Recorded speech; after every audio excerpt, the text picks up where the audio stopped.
ఉత్తరాంధ్రలో వైసీపీని ఖాళీ చేయించి జనసేనను బలోపేతం చేయడమే తన లక్ష్యమంటూ ఎమ్మెల్సీ వంశీకృష్ణ శ్రీనివాస్ యాదవ్ స్పష్టం చేశారు. విశాఖ జిల్లా జనసేన పార్టీ అధ్యక్షునిగా బాధ్యతలు స్వీకరించిన వంశీకృష్ణ మీడియాతో మాట్లాడారు. పవన్ కళ్యాణ్ ఆశయాలను ప్రజల్లోకి తీసుకువెళ్లి జనసేన పార్టీని బలోపేతం చేస్తానన్నారు. వైసీపీ ప్రభుత్వంలో అభివృద్ధి శూన్యమంటూ విమర్శించారు. జనసేన తెలుగుదేశం ఉమ్మడి ప్రభుత్వం ఏర్పడుతుందని ధీమాను వ్యక్తం చేశారు. ఉత్తరాంధ్రలో వైసీపీ నుంచి జనసేనలోకి పెద్ద ఎత్తున వలసలు మొదలయ్యాయన్నారు. వైసీపీలో పెద్ద నాయకుల వలసలతో ఆ పార్టీ అధిష్టానం షాక్లో ఉందంటూ నమ్మిన వారిని మోసం చేస్తే పరిస్థితి ఇలాగే ఉంటుందంటూ ఎద్దేవా చేశారు.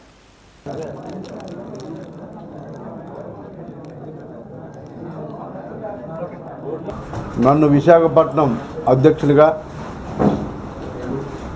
నేను జాయిన్ అయిన 1 వీక్లోనే నాకు అవకాశం కల్పించినందుకు కళ్యాణ్ గారికి, నాగబాబు గారికి, అలాగే మనోహర్ గారికి నేను మనస్ఫూర్తిగా ధన్యవాదాలు తెలియజేస్తున్నా.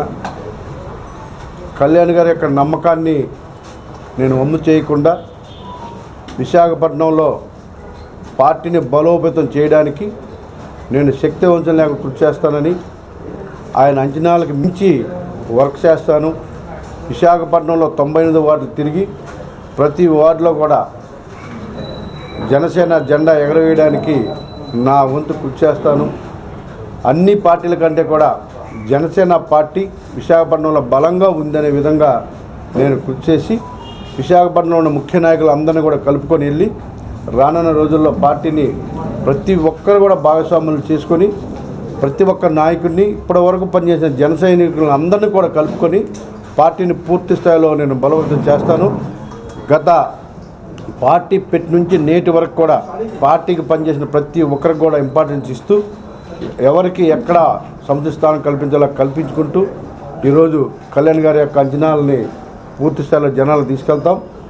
కళ్యాణ్ గారి యొక్క ఆశయాలు, కళ్యాణ్ గారు అయితే ఏ గోల్తో అయితే పార్టీ పెట్టారో ఆయనకు అనుగుణంగా మేము పనిచేస్తూ ఆయన యొక్క ఆశయాల్ని ప్రజల్లోకి తీసుకెళ్ళి ఈ పార్టీని బలోపేతం చేయడమే లక్ష్యంగా మేము పనిచేస్తాం.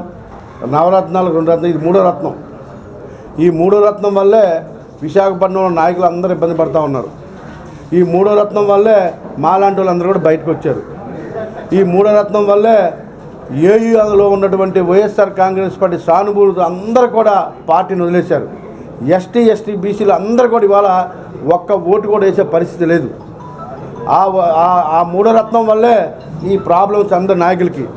ఆ 3వ రత్నం దగ్గరికి వెళ్ళలేకనే ఇవాళ మాలాంటి వాళ్ళు ఆత్మగౌరవాన్ని చంపుకోలేక, ఆత్మవిశ్వాసం చంపుకోలేక బయటకు వచ్చాం. ఆయన దగ్గరికి కాళ్ళకు దండం పెట్టలేక, ఆయన ఎవరు జై కొట్టలేక మీకు ఇలాంటి పరిస్థితి ఉంది.